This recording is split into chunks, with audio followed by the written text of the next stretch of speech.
চুলায় আগুন জ্বলে না শ্রীকৃষ্ণশীলের পরিবারের, এ যেন অস্তিত্ব রক্ষার লগাই। জীবনের শেষ প্রান্তে এসে ভেঙে পড়া এক সংগ্রামী মানুষ শ্রীকৃষ্ণশীল ও তার পরিবার। দুর্গাপূজার সময়ও চুলায় আগুন জ্বলে না তাঁর। চোখে ঝাপসা দৃষ্টি, হাতে কম্পন, আর মাথা ভর্তি চিন্তা। এইভাবেই কাটছে নাটোরের নলডাঙ্গার বাঁশভাগ গ্রামের শ্রীকৃষ্ণশীলের প্রতিটি দিন। বয়স তার ৭০ ছুঁই ছুঁই। জীবনের শেষ প্রান্তে এসে যেখানে একটু স্বস্তি পাওয়ার কথা, সেখানে তিনি লড়াই করছেন অস্তিত্ব রক্ষার জন্য।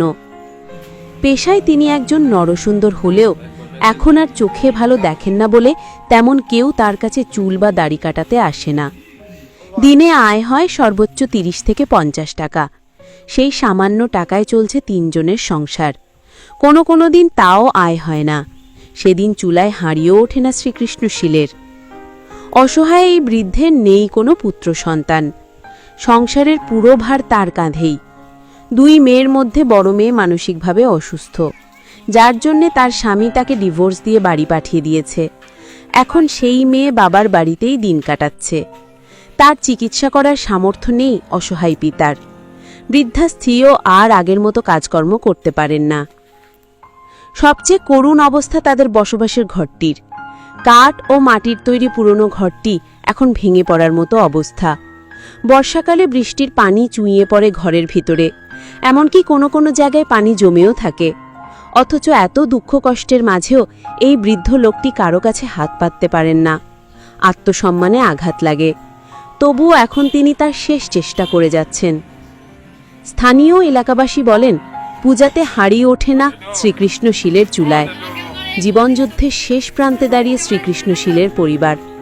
সমাজের হৃদয়বান মানুষ, সরকারি ও বেসরকারি প্রতিষ্ঠান, স্থানীয় জনপ্রতিনিধি এবং দানশীল সংগঠনগুলোর যদি একটু সহানুভূতির হাত বাড়িয়ে দেন, তবে শ্রীকৃষ্ণশীলের মতো একজন সংগ্রামী মানুষ হয়তো জীবনের শেষ ভাগে একটু স্বস্তি পেতে পারেন। প্রবীণ শ্রীকৃষ্ণশীল মানুষটি সমাজের কাছে এক অনুরোধ রাখছেন, যদি কেউ আমার ঘরটা মেরামত করে দিত, একটু খাবার ও চোখের চিকিৎসাটা করিয়ে দিত, তাহলেই বাকি জীবনটা শান্তিতে কাটাতে পারতাম।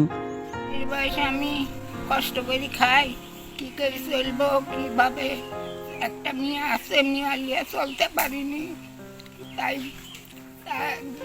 চিন্তা আনে, ভিক্ষা করে আনে, তাই আমরা খাই।